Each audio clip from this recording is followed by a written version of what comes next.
మనం వాక్యంలోనికి వెళ్దాం. దేవుని పనిలో నమ్మకముగా ధైర్యంగా ఉంటే దేవుడు తోడుగా ఉంటానని తెలియచేస్తూ ఉన్నాడు. మూలవాక్యంగా యెహోషువ గ్రంథం 1వ అధ్యాయము 9వ వచనాన్ని చదువుకుందాం.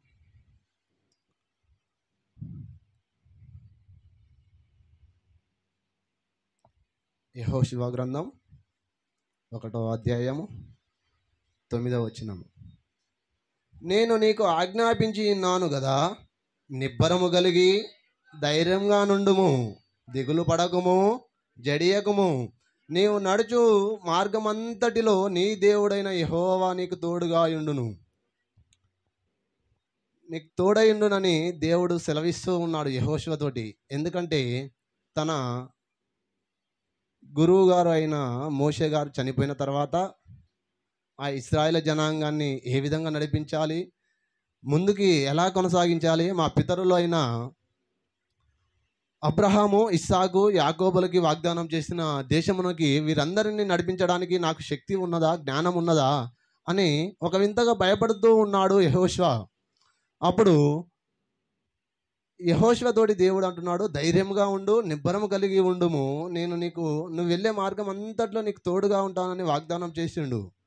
అయినా కూడా ఎన్నో చిన్న సందేహము. ఎందుకంటే ఐగుప్తు దేశంలో నుంచి మోషే గారు అంతమందిని తీసుకొని వచ్చినప్పుడు ఎన్నో అద్భుత క్రియలు, ఆశ్చర్యకార్యాలు, మహత్కార్యాలు జరిగించినప్పటికీ దేవుని నామం పేరిట వీరందరూ ఆయన మాట వినలేదు కదా, ఆయన మీద సనుక్కున్నారు కదా. ముందుకి కొనసాగుతూ నేను వీరిని నడిపించాలంటే వీరు నా మాట వింటారా అనే సందేహంతో యెహోషువ దిగులు పడుతున్నప్పుడు దేవుడు సెలవిచ్చిన మాట, ధైర్యంగా ఉండు, నిబ్బరము కలిగి ఉండు, నీ దేవుడు నీకు తోడుగా ఉంటానని వాగ్దానం చేసిండు. అదేవిధంగా ఇదే 1వ అధ్యాయం నుంచి 5వ వచనం నుంచి చదివితే మనకి ఇంకా చాలా క్లియర్గా అర్థమవుతుంది. నీవు బ్రతుకు దినములన్నిటను ఏ మనుషుడు నీ ఎదుట నిలవలేకయుండును, నేను మోషేకి తోడయుండునట్లు నీకును తోడయుందును, నిన్ను విడువను, నిన్ను ఎడబాయను, నిబ్బరము కలిగి ధైర్యంగా నుండుము, వారికిచ్చదనని నేను వారి పితరులతో ప్రమాణము చేసిన ఈ దేశమును నిశ్చయముగా నీవు ఈ ప్రజల స్వాధీనము చేసేదవు.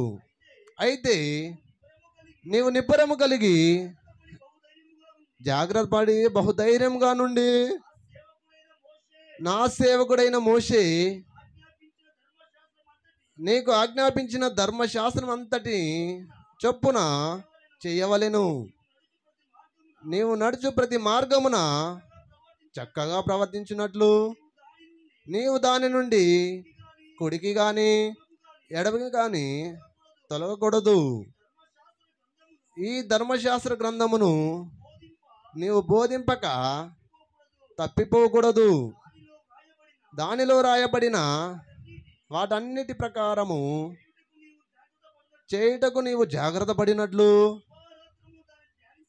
దీవారాత్రము దాన్ని ధ్యానించిన ఎడల నీ మార్గమును వర్ధిల్ల చేసుకొని చక్కగా ప్రవర్తించేదవు. నేను నీకు ఆజ్ఞాపించి ఉన్నాను కదా, నిబ్బరము కలిగి ధైర్యంగా నుండుము, దిగులు పడకుము, జడియకుము. నీవు నడుచు మార్గం అంతటిలో నీ దేవుడైన యెహోవా నీకు తోడైండును. మోషే గారు చనిపోయిన తర్వాత మోషే గారు రచించిన ధర్మశాస్త్రం అంతటిని పఠించమని మోషే గారు రాసిన ధర్మశాస్త్రం పఠించమని దేవుడే యెహోషువకు తెలియజేస్తూ ఉన్నాడు. అక్కడ యెహోషువ ప్లేస్లో నన్ను ఎవరికి వారే యెహోషువను నేనే అని యెహోషువ పేరు కాడ నా పేరు, మీ పేరు మీరందరు పెట్టుకుంటే ఏమవుతుందంటే దీవారాత్రములు దాన్ని ధ్యానించాలి. దాన్ని ధ్యానించడమే కాకుండా ఇతరులకు బోధించమని యెహోషువకు తెలియజేస్తుండు. ఇతరులు అంటే ఎవరు? ఇశ్రాయేలు ప్రజలు. ఐగుప్తు దేశంలో మగ్గిపోచున్న ఇశ్రాయేలు ప్రజలందరినీ, వారి కష్టాన్ని, దుఃఖాన్ని, వేదనని చూసి 430 సంవత్సరాలు అక్కడ వారు పడ్డ శ్రమను చూసిన దేవుడు వారిని నేర్పించడానికి మోషే గారిని వేరుపరుచుకున్నాడు. ఎందుకంటే మోషే గారు ఐగుప్తు దేశంలో, మోషే గారి గురించి కూడా తెలుసుకోవాలంటే అపోస్తుల కార్యములు 7వ అధ్యాయము 17వ వచనం నుంచి 34 వచనాల వరకు ఉంటుంది. అక్కడ అబ్రహాం గారికి వాగ్దానం చేసిన దేవుడు ఆ సమయం దగ్గర పడుతున్న కొద్దీ ఏమవుతున్నదంటే, ఆ కాలంలో యోసేపుని ఎరుగని రాజు ఐగుప్తు దేశాన్ని పరిపాలిస్తూ ఉంటాడు.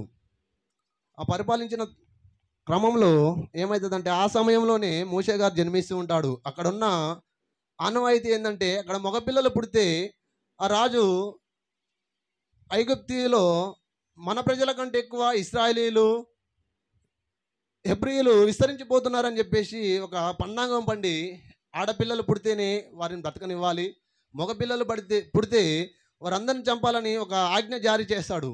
ఆ విధంగా మోషే గారు జన్మించిన 3 నెలల వరకు అతని తండ్రి, అతని తల్లి చాలా జాగ్రత్తగా కాపాడుతూ ఉంటుంది. కానీ 3 నెలల తర్వాత ఏం జరుగుతుందంటే, అతడు వేడుపులు వినిపిస్తున్నప్పుడు ఇక నా కుమారుని బ్రతకనియ్యరు అని చెప్పేసి మోషే గారి కొరకు ఒక తొట్టిని తయారు చేసి సరస్సులో వదిలేస్తారు. ఆ సమయంలో ఏం చేస్తుందంటే, ఆ ఈజిప్టుని పరిపాలిస్తున్న రాజకుమార్తె స్నానాలు చేయడానికి ఆ ప్రాంతానికి వెళ్తుంది.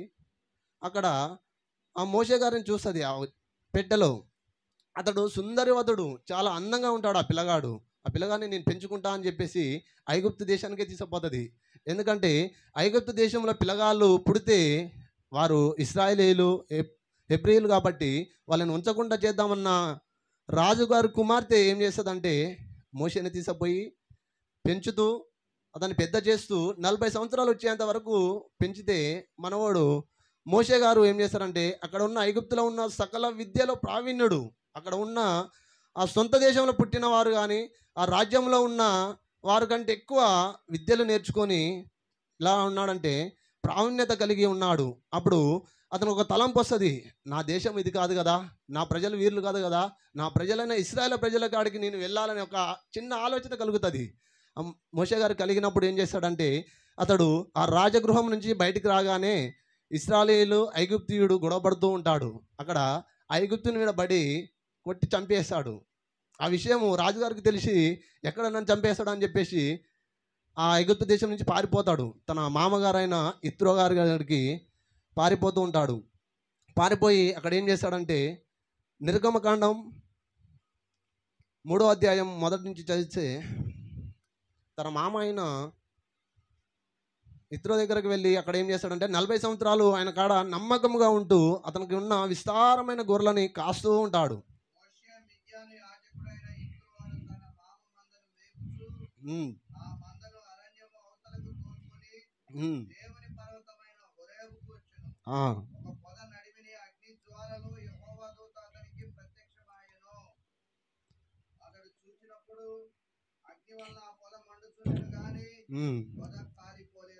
ఓకే.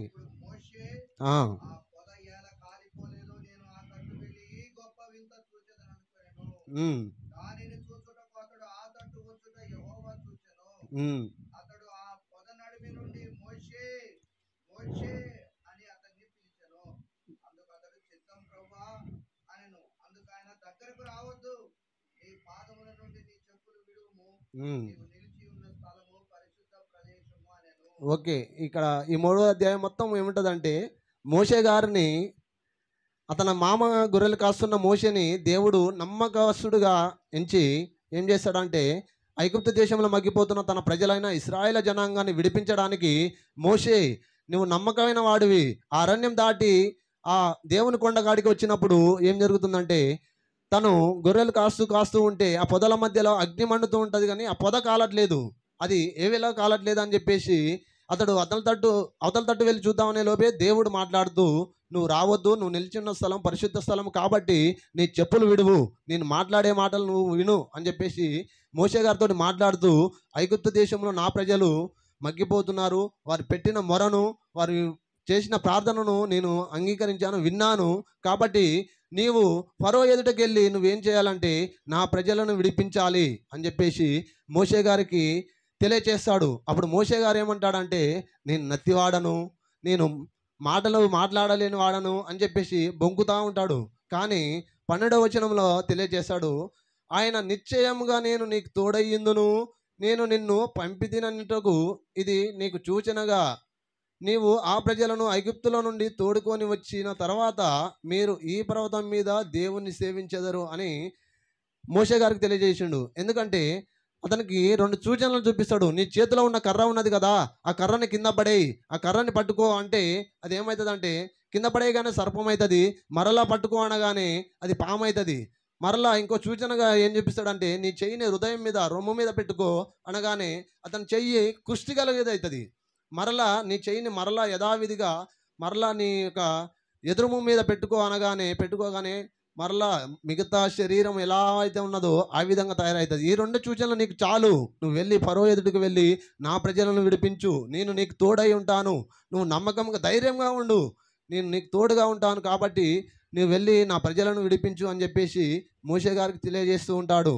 అదేవిధంగా మనం కూడా మన విశ్వాస యాత్రలో ఏడైతే నమ్మకాన్ని కోల్పోతామో, ఎక్కడైతే ధైర్యాన్ని కోల్పోతామో, ఎప్పుడైతే మనం దేవుని నుంచి దూరం కావాలని చూస్తామో అప్పుడే మనకేమవుతుందంటే అపనమ్మకం కలుగుతుంది.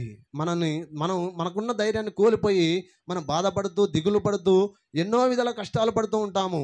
మా పిల్లలు మారట్లేదనో, మా యొక్క తల్లిదండ్రులు మారట్లేదనో, లేదా వీరు ఏమనుకుంటారో, మేము బైబిల్ పట్టుకొని చర్చికి వెళ్తే వారు ఏమనుకుంటారో, వీరు తిడతారేమోనో భయపడుతూ ఉంటాము, జడుస్తూ ఉంటాము. కానీ మోషే గారుతో ఇప్పుడు యెహోషువకి తెలియజేసినట్టు నువ్వు జడియకుము, భయపడకుము, నువ్వు నాకు నమ్మకమైన వాడివిగా ఉంటావు కాబట్టి మేము నిన్ను ఎన్నుకున్నాము, నేను నిన్ను ఎన్నుకున్నాను, నా ప్రజలను నువ్వే నడిపించని చెప్పేసి యెహోషువని ధైర్యంగా ముందుకు సాగిస్తూ ఉంటాడు.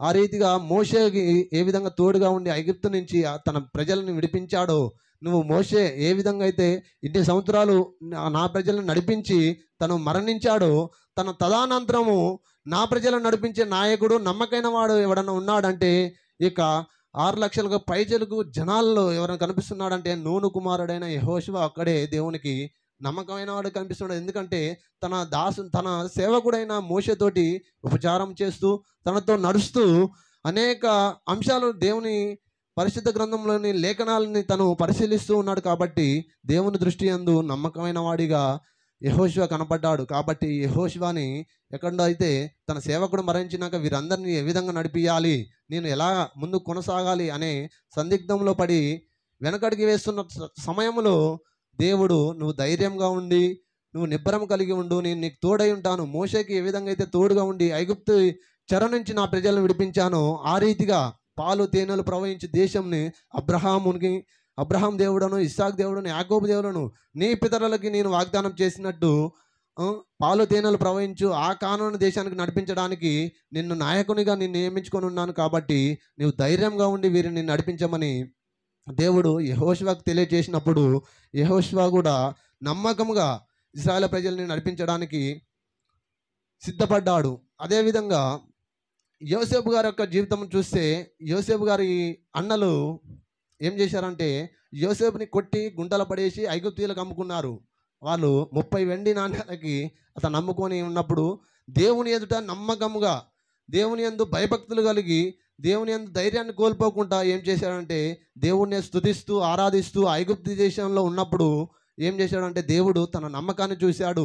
ఆఖరికి తన పై అధికారి యొక్క భార్య ఏం చేసిందంటే అతని మీద ఒక నింద వేద్దామని చూసింది. ఆ నిందని కూడా తప్పించుకొని పారిపోయాడు. తన భార్య ఏం చేసిందంటే ఇతడు అందగాడు, సుందరవతుడు, ఇతనితోటి శయనించాలని ఒక చిన్న ఆశ కలిగి ఉన్నప్పుడు ఏం చేశాడంటే తను పారిపోయాడు, తన వస్త్రాన్ని విడిచిపెట్టి పారిపోయాడు.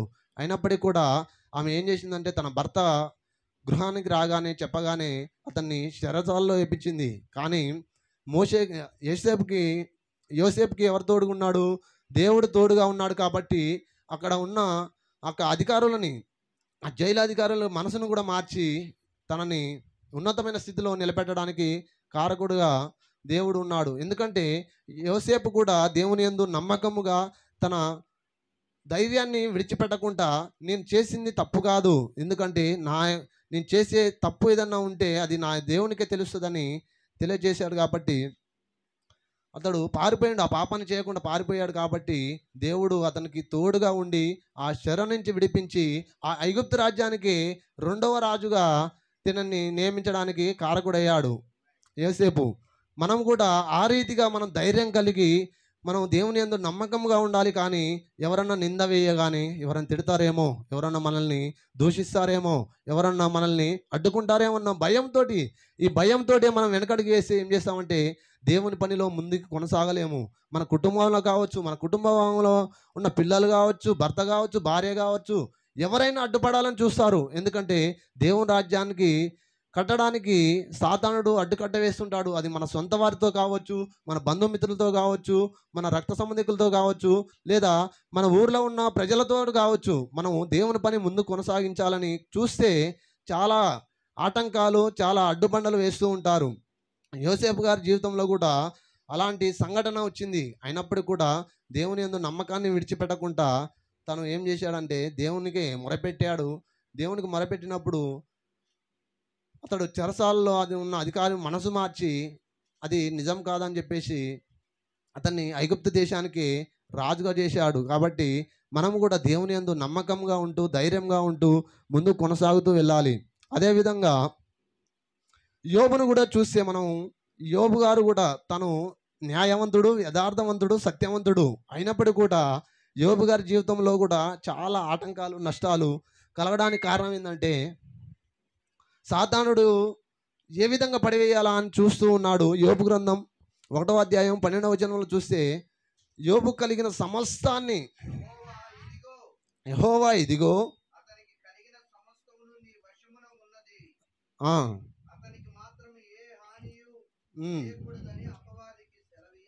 చాలు చాలు. దేవుడు మోషే యోబు గారిని నమ్మకం చూశాడు. తన యథార్థతను, తన నమ్మకాన్ని, తన ధైర్యాన్ని చూసి సాతానుతో అంటున్నాడు. తనకున్న ఆ పై వచనాల్లో ఉంటుంది, యోబు గారికి ఉన్న ఆస్తి ఆ ఊజు దేశంలో ఎవ్వరికి ఉండదు. కానీ ఆ సాతానుడు గాడు పడివేయాలని ఏం చూస్తాడంటే, తను ఊరికనే నిన్ను చదివిస్తున్నాడా, ఊరికనే నిన్ను ప్రార్థిస్తున్నాడా, నీవు అతని దేవుడు అని చెప్పుకోవడానికి ఊరికనే ఉన్నాడా, అతనికి నువ్వు సమస్తం సకల విధముగా అన్ని కల్పించావు. ఆస్తిని, అంతస్తుని, గొర్రెలను, మేకల్ని, ఒంటెల్ని, దాసీల్ని, భార్యని, పిల్లలని మీరు కల్పించి ఉన్నారు. కాబట్టి అతడు నిన్ను సేవిస్తున్నాడు. కానీ అవన్నీ అతని నుంచి దూరం అయితే నిన్ను దూషించి అక్కడే నిన్ను మర్చిపోతాడేమో, నిన్ను వెలివేస్తాడేమో అని పై వచనాలు ఉంటాయి. కానీ అపవాదికి సెలవిచ్చాడు దేవుడు, అతను కలిగిన సమస్తాన్ని నీకు అప్పచెప్తున్నా, నీ చేతులకు అప్పచెప్తున్నాను, కానీ అతని ప్రాణాన్ని తీస్తానికి నీకు అధికారం లేదు, ఆ హక్కు నీకు లేదు అని చెప్పేసి కరాఖండిగా చెప్పాడు. ఎందుకంటే తన యథార్థతను, తన నమ్మకాన్ని, తనలో భయం బెరుకు ఎంత మాత్రము లేదు. కాబట్టి దేవుని యందు భయం లేకుండా దేవుని యందు విశ్వాసంతో ఉన్నాడు. కాబట్టి యోబు గారిని తన ప్రాణాన్ని పోకుండా దేవుడు అతనికి తోడుగా ఉన్నాడు. కాబట్టి మనం కూడా యోబు వలె సహనాన్ని కలిగి ఉండి, యోబు వలె నమ్మకాన్ని, యథార్థతను కలిగి మనం జీవిస్తూ ఉండాలి. అంతేకాని మనకి ఏదన్నా చిన్న సమస్య రాగానే దేవుడు లేడనేట వాళ్ళు చాలామంది ఉన్నారు. చిన్న ఆటంకం రాగానే దేవుడు లేడనే వారు ఉన్నారు. దేవుడు ఏం చేశాడనే వాళ్ళు ఉన్నారు. మనకంటే ముందు మన చుట్టాలు కానీ, మన రిలేటివ్స్ కానీ, చుట్టుపక్కల వారు కానీ తెలియచేస్తుంటారు, నువ్వు సేవిస్తున్నావు కదా, నీ దేవుడు ఏం చేశాడు, నీ దేవుడు ఏం చేశాడు అని చెప్పేసి ఏదో చిన్న మాటలు చెప్పగానే దేవుని నుంచి వైదొలిగిపోవాలని చూస్తాము. దేవుని యందు ధైర్యాన్ని కోల్పోతాము. నాకు దేవుడు ఉన్నాడు, అతడు సర్వశక్తిమంతుడు, సర్వసృష్టిని కలిగించిన దేవుడు నాకు ఉన్నాడన్న ధైర్యాన్ని కోల్పోతూ ఉంటాము. ఆ ధైర్యాన్ని కోల్పోయినప్పుడే అపవాది మనలో మన కుటుంబంలో ప్రవేశించి మన కుటుంబాన్ని చిన్న భిన్నం చేయాలని పని తను పెట్టుకొని ఉంటాడు. కాబట్టి మనము అపవాదికి చోటు ఇవ్వకుండా ఉండాలంటే దేవుని యందు ధైర్యంగా ఉండాలి, దేవుని యందు నమ్మకంగా, యథార్థవంతంగా ఉండాలని మీ అందరికీ తెలియజేస్తూ ఉన్నాను. అదేవిధంగా యేసుక్రీస్తు యొక్క శిష్యువులు కూడా ఏం చేశారంటే, తను చనిపోయేంత వరకు చాలామంది విశ్వాసంలో సన్నగిల్లి, విశ్వాసం లేకుండా తను వెంబడించిన వారే ఉన్నారు. కానీ విశ్వాసంతో తన ప్రియ శిష్యువుల్లో అయిన పేతురు గారు కూడా ఏమన్నాడంటే, ప్రభువా నీకు మరణం సంభవిస్తే నీకంటే ముందు నేను చనిపోతాను తప్పితే నీవు చనిపోవు అని చెప్పేసి తెలియజేస్తూ ఉంటాడు. కానీ వాళ్ళు కూడా తప్పిపోయారు చాలామంది. ఎందుకంటే తనను సిలువ వేసే అప్పుడు అనేకులు జనాలు వచ్చినప్పుడు ఏం చేశారంటే పారిపోయారు, దూరం నుంచి చూశారు. కానీ దేవుడు తన ఆరోహణం అయ్యి వెళ్ళేటప్పుడు, నేను మీకు ఆదరణకర్తని పంపిస్తాను, మీరు ధైర్యంగా ఉండండి, నేను మీకు ఆదరణకర్తను పంపిస్తాను, కాబట్టి మీరు ధైర్యంగా ఉండి నిబ్బరం కలిగి మీరు మీరు యొక్క సువార్తని విస్తరింపజేయాలని చెప్పేసి తెలియజేస్తూ వెళ్ళాడు. పెంతెకోస్తు దినం రోజు వాళ్ళు నిజంగా దేవుని శక్తిని పొందుకొని, దేవుని యొక్క ఆత్మను పొందుకొని, ధైర్యంగా సువార్తను ప్రకటిస్తూ పెంతెకోస్తు దినం తర్వాతనే అనేక దేశాలకి, అనేక ఖండాలకి వెళ్ళి సువార్తను ప్రకటించడం ప్రారంభించారు. అప్పటి వరకు వారు కూడా మనవలే మనం ఏ విధంగా అయితే భయపడుతూ దేవుని సువార్తని ఇతరులకు తెలియజేయాలంటే ఏ విధంగా భయపడాలని చూస్తూ ఉంటామో, వాళ్ళు కూడా ఆ విధంగా భయపడిన క్రమంలో దేవుని ఆత్మ వారి మీదకి వచ్చినప్పుడు వారు కూడా ధైర్యాన్ని పొందుకొని అనేక ఖండాలకి, దేశాలకు వెళ్ళి సువార్తను ప్రకటిస్తూ ఉన్నారు. అందుకని యెహోషువకి తోడై ఉన్న దేవుడు ఆనాడు ఈరోజు నీకు, నాకు, మనందరికి కూడా తోడుగా ఉండి మనందరినీ కూడా ధైర్యంతో నింపి ముందుకు కొనసాగిస్తాడు. కాబట్టి మనం ఏ సమస్యలతోటి దేవుని పని చేయకుండా వెనకబడిపోతున్నామో, ఏ యొక్క ఇబ్బందులతో, ఏ యొక్క కుటుంబ సమస్యలతో, ఏ యొక్క రోగంతో, కుటుంబంలో పిల్లలు కానీ పెద్దలు కానీ మారట్లేదని ఏ యొక్క ఆటంకాలతో మనం దేవుని పనిలో ముందుకు కొనసాగలేకుండా పోతున్నామో, దేవుని యందు ధైర్యాన్ని కోల్పోతున్నామో ఒకసారి గమనించుకొని యెహోషువ వలె, యోబు వలె, మనము దానియేలు వలె, స్టెఫెను వలె ధైర్యంగా ఉండి మనం ముందుకు కొనసాగుతూ పోతే మనము కూడా మనకు తోటి కూడా దేవుడు తోడుగా ఉంటాడు. వారికి తోడుగా ఉన్న దేవుడు ఆనాడు, ఈనాడు మనకు కూడా తోడుగా ఉండి మనల్ని నడిపిస్తూ అనేక ప్రాంతాలకి నడిపిస్తూ అనేకుల్ని వెలుగు సంబంధులుగా, చీకట్లో మగ్గిపోతున్న వారిని వెలుగు సంబంధులుగా మార్చడానికి మనల్ని వాడుకుంటాడని తెలియజేస్తూ ఈ చిన్న మెసేజ్ని ముగించుతున్నాను.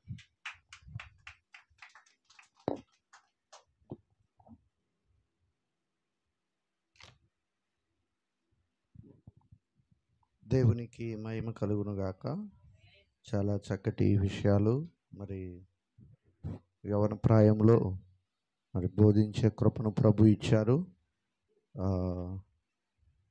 నిజంగా దేవుని వాక్యంలో యవనస్తుడైనటువంటి యెహోషువ గురించి మాట్లాడుతూ వచ్చారు.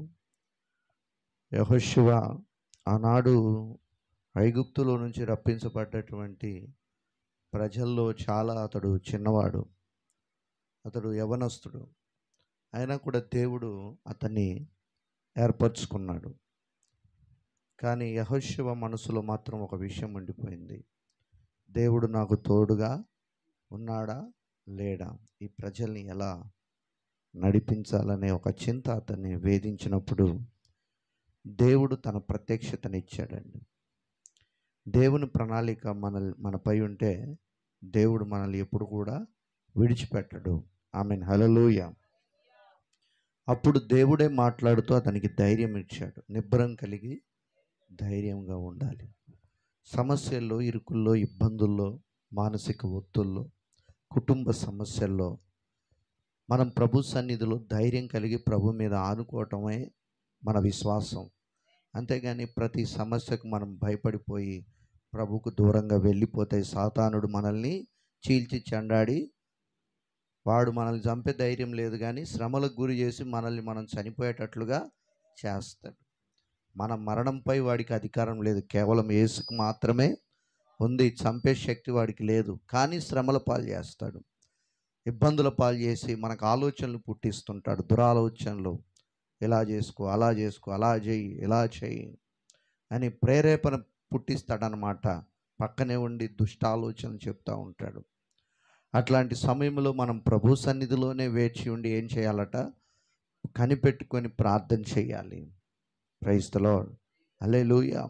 నిందలు మోపుతాడు, అవమానిస్తాడు, ఇలా రకరకాలుగా చేస్తాడు. దేవుడు నిన్ను సేవకు పిలిచాడా అని వాడు మనల్ని ప్రశ్నేస్తూ ఉంటాడు హృదయంలో. అర్థమవుతుందా? నువ్వు దేవుని బిడ్డవేనా అని అడుగుతూ ఉంటాడు. అనుమానం అంతా కూడా అనుమానాలు రేకెత్తిస్తుంటాడు. అప్పుడు మనం విశ్వాసంతో గద్దించాలి, యేసయ్య గద్దించినట్లుగా. 40 రోజులు ఉపవాస ప్రార్థన తర్వాత యేసు ప్రభుని ఏం చేశాడట, వాడు ఆయనను కూడా శోధించడానికి వచ్చాడు. అట్లాగే మనల్ని కూడా శోధిస్తూ ఉంటాడు. యెహోషువని కూడా శోధించాడు. నువ్వు పిలవబడలేదు, వీళ్ళని ఆలటం నీ చేత కాదు, నువ్వు యవనస్తుడివి, ఎంతోమంది పెద్దలు ఉన్నారు, నువ్వు కుర్రోడివి అని రకరకాల ఆలోచనలు, నిద్ర పట్టని రాత్రులు ఎన్నో యెహోషువకు.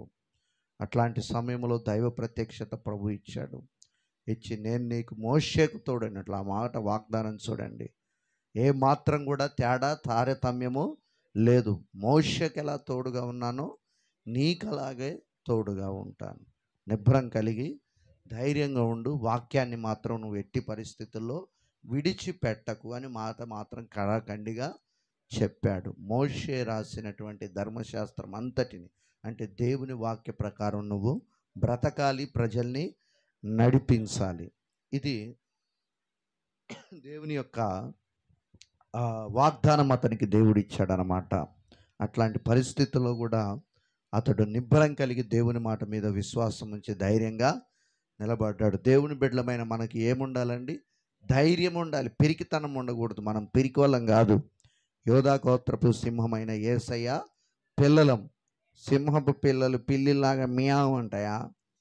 అది సింహం పిల్లైనా బుడ్డదైనా కూడా అది గాండ్రిస్తూనే దాని స్వరాన్ని వినిపిస్తుంది. అలాగే దేవుని పిల్లలమైన మనము మియావు కాదు, స్వరము యేసయ్య స్వరం లాగానే మనము ఆ విశ్వాసపు యొక్క మాటలు మనలో రావాలి బయటికి. అంతేగాని నేను ఒట్టిదాన్ని, మట్టిదాన్ని, పెంటదాన్ని, పురుగుదాన్ని, అట్లాంటి ఇట్లాంటి మనల్ని మనము తక్కువ చేసుకోకూడదు, యేసయ్య కంటే ఎక్కువ చేసుకోకూడదు. నీ కృపను బట్టి బలపరచబడ్డాను, నీ దయలో వాడుకుంటున్నామని హెచ్చిపోకుండా తగ్గిపోకుండా దేవుని పాదముల చెంత మనం ఆశీర్వదించబడాలి. ఇక రెండో విషయం, తను చెప్పిన విషయంలో హృదయాల్ని కదిలించే మీ అందరికీ ఆ వాక్యము మామూలుగా అనిపించిందేం కానీ ఆ వాక్యాన్ని చదువుతున్నప్పుడు నిజంగా గుండెలో ఆవేదన ఉన్న స్త్రీలకైతే ఏడుపు వస్తుంది, చాలా వేదన కలుగుతుందండి. పిల్లలు పుట్టకనే బాధపడుతుంటే, గర్భం ధరించి వాళ్ళు పిల్లల్ని కనడానికి సిద్ధంగా ఉంటే కత్తి పట్టుకొని మంత్రసానుల్ని రెడీగా ఉండమని చెప్పాడు ఫరో దుర్మార్గుడు. ఏం చెప్పాడండి? కత్తి పట్టుకొని రెడీగా ఉండు. వాళ్ళు కనగానే ఆడపిల్ల అయితే వదిలేయండి, మగాడైతే పేక మీద కత్తి పెట్టి పసి కందులు, కళ్ళు కూడా తెరవని పసి బిడ్డల్ని హతమార్చిన చరిత్ర ఫరోదే. అయినా కూడా ఇశ్రాయేలీలు ఏమయ్యాయని రాయబడింది? స్త్రీలు వాళ్ళు చురుకైన వారు, ఇలా చంపినప్పటికీ వాళ్ళు ప్రబలిల్లారట. ఐగుప్తు దేశంలో వాళ్ళు ఏమైపోయారట? ప్రబలిల్లారంట వాళ్ళు. అలా దిమ్మోనుగాక, మీకున్న శోధనలు కొట్టివేయబడును గాక. ఆమేన్, హల్లెలూయా. మీరందరూ ఇప్పుడు పరిశుద్ధాత్మ చేత ధైర్యపరచబడుదురు గాక. ఆమేన్, హల్లెలూయా. అందుకనే దేవుని వాక్యాన్ని మీరు విడిచిపెట్టకుండా దివారాత్రములు దాన్ని ఏం చేయాలి? ధ్యానించాలి. యెహోషువకు కూడా అదే చెప్పాడు. కీర్తనకారుడైన దావీదు అదే అన్నాడు. ఇప్పుడు పరిశుద్ధాత్మ దేవుడు మరలా మాట్లాడుతూ అతనిలో నుంచి మనల్ని హెచ్చరించి, దివారాత్రములు మీరు వాక్యాన్ని మీదనే ధ్యానిస్తూ ఆధారపడండి అని దేవుడు చెప్పాడు. వాక్యం మనం నేర్చుకోవాలి, నేర్పించాలి, దేవుని రాజ్యాన్ని కట్టాలి. ఆమేన్, హల్లెలూయా. దేవునికి మహిమ కలుగును గాక. దేవుడి మాటలు దీవించి మేనా అందరి హృదయాల్లో పదిలపరిచి, యెహోషువకు తోడయున్న దేవుడు మనకు తోడయుండి క్రీస్తు రాజ్య విస్తరణలో మనల్ని వాడుకొనును గాక. ఆమేన్. అందరం ప్రార్థన చేసుకుందామండి. తల్లు ఉంచి కళ్ళు మూసుకొని ఈ సమయంలో, ప్రభువా చాలా చక్కటి విషయాలు మాకు నేర్పిస్తూ వచ్చారు నాయన. నిజముగా యవన ప్రాయములో ఉన్న యవనస్తుడు తన జీవితాన్నే నీకు సమర్పించుకొని క్రీస్తే